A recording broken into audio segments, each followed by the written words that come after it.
Let us discuss the various techniques or methods of management development programs.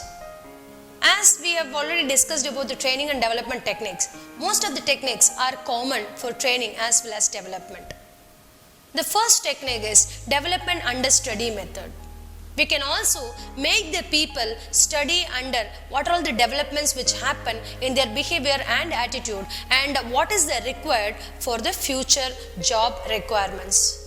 Next is job rotation method.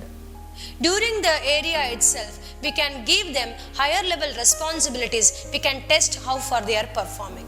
As in the previous case, development under study method, the higher level jobs can be given for the employees when the boss has gone for a leave or long-term leave like that. The people can be put under this particular area for their study. Here in job rotation method, we can give them various jobs in various departments during a course of time, and they can be given a chance to learn these new jobs.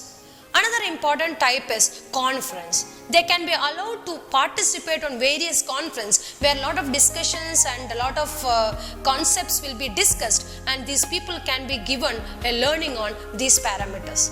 Case study method, a proper thoroughly understood case study method where they can evaluate the problem, they can find alternate solutions, they can choose the best solution for a particular problem in the company.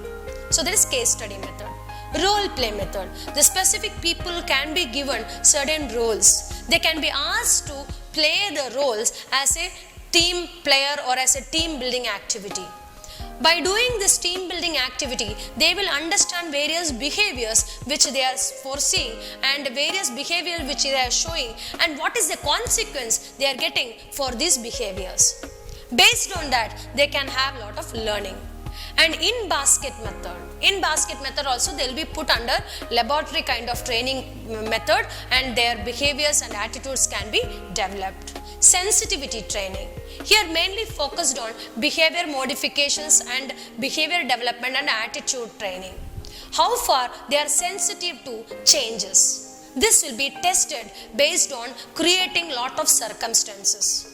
Through these methods, an employee's or a manager's development can be done through management development programs.